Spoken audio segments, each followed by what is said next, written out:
kelas 6 SDN Klojen. Balik lagi sama kakak. Adik-adik tahu nggak? Masih inget gak siapa nama kakak? Hayo, masih inget gak? Iya, pinter sekali. Nama kakak Kak Sevina. Nah, kali ini kakak bakal kasih sharing tentang materi kali ini PKN ya. Judulnya adalah tanggung jawab terhadap nilai persatuan dan kesatuan dalam berbangsa dan bernegara. Nah, kira-kira adik-adik tahu nggak sih apa ya tanggung jawab itu? Maksudnya dalam berbangsa dan bernegara, kira-kira adik-adik harus apa? Nah, kita akan bahas semuanya di sini. Jadi, pantengin terus ya. Presiden pertama Republik Indonesia. Hayo, adik-adik ada yang tahu nggak sih? Masih ingat tidak siapa sih Presiden pertama Republik di Indonesia? Iya, pintar sekali. Wah, adik-adik kelas 6 SDN Klojen ini makin pintar saja ya. Jawabannya sudah tepat bahwasanya Presiden pertama Republik Indonesia yaitu Bapak Insinyur Soekarno. Nah, beliau inilah yang pertama kali membacakan naskah proklamasi kemerdekaan pada tanggal 17 Agustus 1945. Nah, asal adik-adik tahu ya, proklamasi kemerdekaan ini dijadikan tanda sebagai lahirnya bangsa Indonesia serta ikrar bersatunya seluruh rakyat dalam satu naungan negara, yaitu negara Indonesia. Nah, adik-adik, itu tadi hanya sekedar pendahuluan saja ya. Sekarang kita akan masuk ke submateri yang pertama, yaitu makna dari persatuan dan kesatuan. Simak bareng-bareng ya. Persatuan dan kesatuan berasal dari kata satu yang berarti utuh dan tidak terpecah belah. Persatuan dan kesatuan berarti bersatu dalam keberagaman yang ada.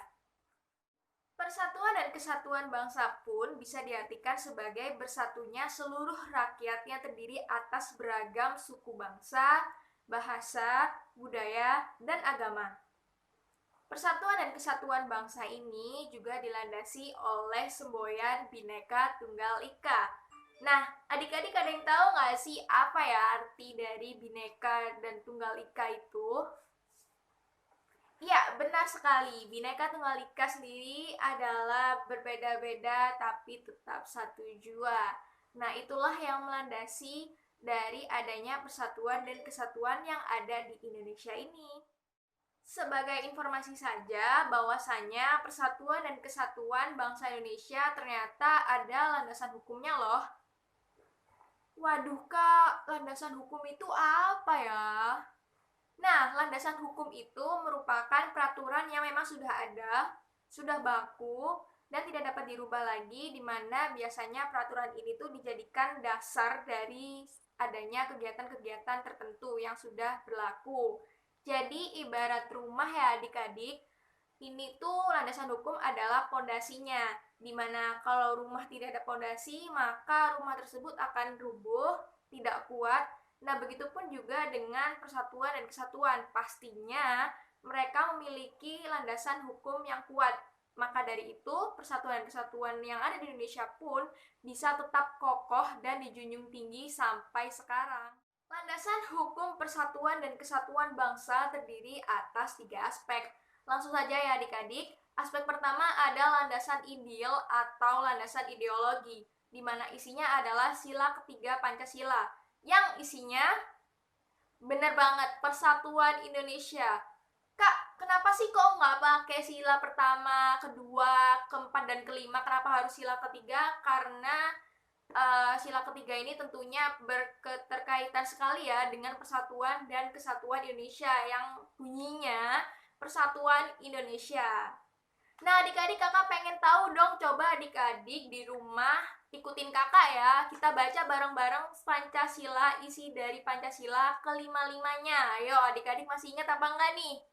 Oke, langsung aja bareng-bareng ya. Yang pertama ada ketuhanan yang Maha Esa. Yang kedua, kemanusiaan yang adil dan beradab. 3. Persatuan Indonesia. 4. Kerakyatan yang dipimpin oleh hikmat kebijaksanaan dalam permusyawaratan perwakilan. Dan yang kelima, keadilan sosial bagi seluruh rakyat Indonesia. Nah, adik-adik, Kelima sila Pancasila ini jangan sampai dilupakan ya, karena kita sebagai warga negara Indonesia yang baik tentunya bercermin langsung kepada kelima sila ini, dan enggaknya ini selalu diingat sampai kita dewasa, seperti itu. Yang kedua ada landasan konstitusional, yaitu Undang-Undang Dasar 1945, yaitu di dalamnya terdiri atas 3 lagi ya adik-adik, jadi dibagi 3 lagi di dalamnya UUD 1945. Yang pertama ada alinea keempat yang berbunyi, Negara Republik Indonesia berkedaulatan rakyat yang berdasar pada bla bla bla bla Persatuan Indonesia. Yang kedua ada Undang-Undang Dasar 1945 pasal 1 ayat 1 yang berbunyi, Negara Indonesia ialah negara kesatuan yang berbentuk republik. Kemudian yang terakhir, yang ketiga, ada Undang-Undang Dasar 1945 pasal 30 ayat 1 yang berisi, tiap-tiap warga negara berhak dan wajib ikut serta dalam usaha pertahanan dan keamanan negara. Ini dia nih yang ditunggu-tunggu, aspek terakhir, yaitu aspek ketiga dari landasan hukum adanya persatuan dan kesatuan bangsa, yaitu landasan operasional. Isinya memuat ketetapan MPR nomor 4 garing MPR garing 1999 tentang GBHN. Adik-adik tahu nggak sih GBHN itu apa? Ya, bener banget. GBHN adalah garis-garis besar haluan negara yang memuat betapa pentingnya persatuan dan kesatuan bangsa ini untuk mencegah adanya perpecahan bangsa. Seperti itu ya adik-adik, beberapa dari landasan-landasan hukum yang mendasari adanya persatuan dan kesatuan bangsa. Diingat-ingat ya. Oke, submateri berikutnya ada tanggung jawab terhadap nilai persatuan dan kesatuan bangsa terutama dalam berbangsa dan bernegara. Nah, adik-adik, kalian tahu nggak sih ya kan, sebagai warga negara Indonesia yang baik, sebagai siswa-siswi yang baik, hendaknya kita menjunjung tinggi nilai persatuan dan kesatuan yang ada di Indonesia. Nah, menjunjung tinggi nilai persatuan dan kesatuan yang ada di Indonesia ini dimulai dari hal yang paling kecil dulu deh. Dimulai dari lingkungan rumah, lingkungan sekolah, dan lingkungan di masyarakat. Nah, kakak beri contoh ya, misalnya saja nih tanggung jawab di lingkungan sekolah. Misalnya, ada teman adik-adik yang maju ke kelas, sedang menceritakan liburan sekolahnya, atau sedang bercerita tentang lain-lainnya, atau sedang disuruh ibu guru menerangkan sekaligus menjelaskan dari materi yang disampaikan ibu guru. Nah, tanggung jawab kita sebagai teman yang baik, sebagai siswa-siswi Indonesia yang berprestasi, hendaknya kita memperhatikan teman kita yang maju tadi. Jadi kita nggak boleh ngomong sendiri di belakang, nggak boleh ngomong dengan teman, nggak boleh berisik mengganggu temannya. Dan apabila adik-adik menemui teman adik-adik yang seperti itu, hendaknya kita kasih tahu baik-baik, seperti jangan seperti itu ada teman kita, hendaknya kita harus memperhatikan di depan. Seperti itu, kita hargai teman kita, sekaligus kita juga belajar bagaimana cara menjunjung tinggi nilai persatuan dan kesatuan. Seperti itu. Itu adalah contoh kecil bagaimana kita bertanggung jawab terhadap persatuan dan kesatuan yang ada di sekolah. Nah, kemudian kakak akan bahas nilai persatuan dan kesatuan yang cakupannya lebih luas lagi nih, di berbangsa dan bernegara. Kira-kira adik-adik tahu nggak sih contohnya apa? Simak berikut ini. Tanggung jawab terhadap nilai persatuan dan kesatuan dalam berbangsa dan bernegara dapat kita terapkan dengan cara berbicara bahasa Indonesia yang baik dan benar.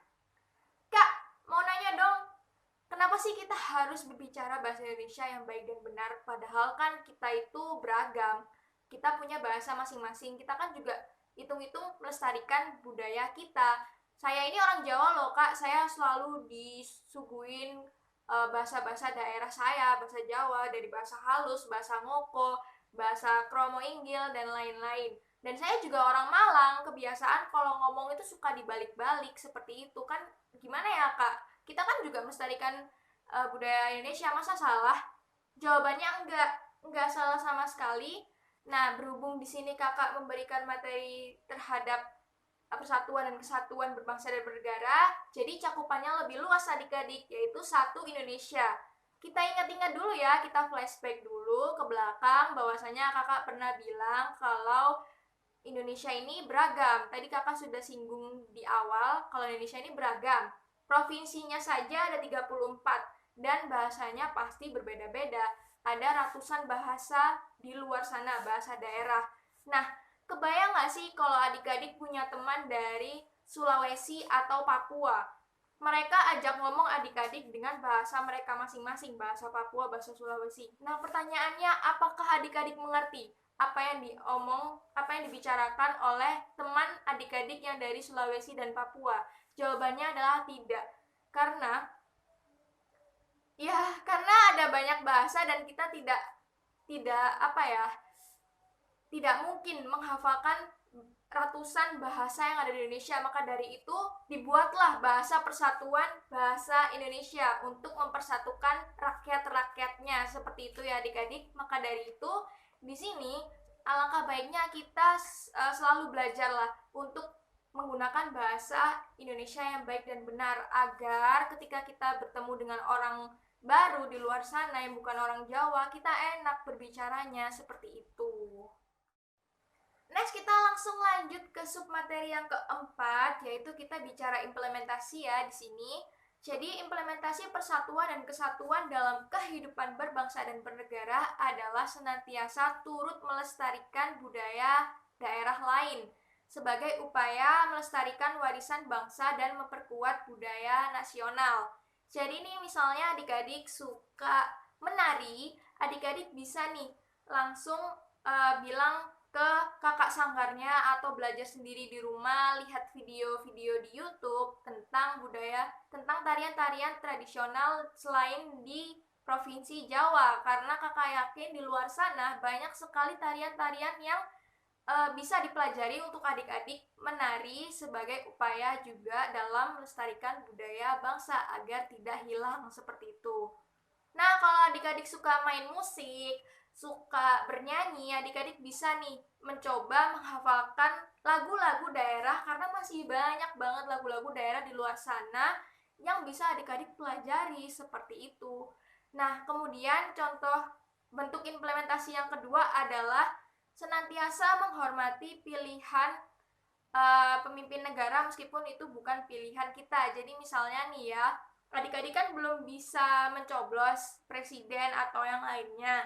Misalnya adik-adik sama teman-temannya pilih-pilihan nih, aku pilih ini pasti jadi presiden atau seperti apa, tapi ternyata pilihannya bukan pilihan adik-adik yang jadi presiden atau jadi kepala daerah dan lain sebagainya, adik-adik gak boleh marah atau gak boleh jelek-jelekin si pemimpin kita ini, karena balik lagi itu semua kan sudah ada takarannya, sudah dipimpin oleh masyarakat Indonesia. Jadi percaya aja kalau itu adalah pilihan masyarakatnya terbaik. Jadi adik-adik gak boleh dan harus menghargai pemimpin kita meskipun itu bukan pilihan adik-adik sebelumnya. Seperti itu ya.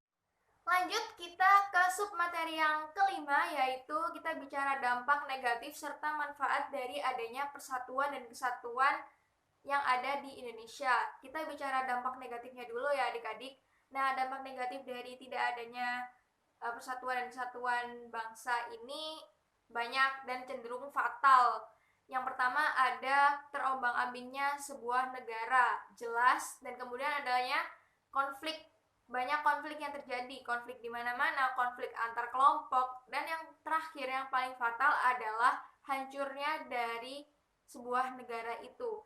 Nah, kenapa sih kok bisa sampai bikin negara hancur? Berarti kan sefatal itu ya kalau nggak ada persatuan dan kesatuan. Nah, karena balik lagi adik-adik, kalau kita ini negaranya beragam, masyarakatnya nggak cuma satu. Nah, kebayangkan kalau misalnya kita hilang rasa toleransi, nggak punya etika atau tidak punya rasa kemanusiaan, nggak ada rasa persatuan yang dimiliki, maka dari itu keberagaman inilah bisa bikin hancur kitanya. Misal kalau kita tidak punya rasa toleransi, kita ketika bertemu dengan orang yang selain orang Jawa, misal orang Sulawesi, kita bisa tuh berantem karena kita merasa budaya kita paling benar nih di sini. Sedangkan budaya Sulawesi ini budaya yang paling salah itu kalau kita tidak memiliki rasa toleransi. Nah, maka dari itu pentingnya rasa persatuan dan kesatuan di negara kita karena keberagaman inilah yang sebenarnya rentan banget bikin kita hancur seperti itu ya adik-adik. Nah, kalau tadi kita sudah bahas tentang dampak negatif dari tidak adanya rasa persatuan dan kesatuan dalam berbangsa dan bernegara, kita beralih ke manfaat dari adanya persatuan dan kesatuan dalam berbangsa dan bernegara. Kira-kira adik-adik tahu nggak sih manfaat apa aja nih kalau kita punya rasa tanggung jawab terhadap nilai persatuan dan kesatuan dalam berbangsa dan bernegara? Simak videonya baik-baik ya. Manfaat dari adanya rasa tanggung jawab terhadap nilai persatuan dan kesatuan dalam berbangsa dan bernegara adalah yang pertama, mencegah timbulnya perpecahan atau perselisihan. Yang kedua, menciptakan rasa toleransi antar masyarakat, antar umat, antar rakyat, antar teman, antar manusia yang satu dengan yang lain. Dan yang terakhir adalah menciptakan suasana yang aman, damai, dan tentram. Seperti itu ya adik-adik. Jadi kenapa sih kita itu senantiasa didorong oleh negara untuk menjunjung tinggi nilai rasa persatuan dan kesatuan? Karena itu tadi, kalau misalnya kita tidak ada rasa persatuan, rasa saling memiliki satu Indonesia, kita tentunya akan menjadi terpecah belah dan gak ada tuh yang namanya suasana lingkungan yang aman, nyaman, tentram itu nggak ada. Jadi kita sebagai warga negara Indonesia yang baik, hendaknya kita juga bisa turut hadir dalam melestarikan ketentraman masyarakat di Indonesia melalui persatuan dan kesatuan dalam berbangsa dan bernegara. Seperti itu. Gimana nih adik-adik terkait materi yang sudah kakak sampaikan kali ini terkait tanggung jawab terhadap nilai persatuan dan kesatuan dalam berbangsa dan bernegara? Sudah cukup jelas bukan? Nah, sekedar untuk penutupan aja, untuk closing, jadi gini adik-adik, kita ini sudah terlahir sebagai warga negara Indonesia. Jadi, apapun yang Indonesia sedang hadapi masalahnya, kita pun wajib turut andil bertanggung jawab dalam menjaga Indonesia, menjaga nama baik Indonesia. Nah, menjaga Indonesia ini bukan hanya sekedar tugas dari pemerintahan, tugas presiden, tugas TNI, enggak. Tapi sudah menjadi tugas seluruh rakyatnya, seluruh rakyat Indonesia berdasarkan UUD 1945 pasal 30 ayat 1, masih ingat? Bahwasanya tiap-tiap rakyat Indonesia harus turut ikut serta dalam menjaga pertahanan dan keamanan Indonesia. Seperti itu adik-adik. Apakah adik-adik setuju? Nah, kalau adik-adik ada pertanyaan, adik-adik bisa banget nih langsung cantumin pertanyaannya di waktu kita pengajaran nanti. Nanti kakak insya Allah akan jawab sebisa kakak. Nah, kemudian jangan lupa ya untuk mengisi kuis karena itu adalah bentuk absen dan mengukur seberapa paham sih adik-adik di materi PPKN kali ini. Sampai jumpa di pengajaran berikutnya. Dadah!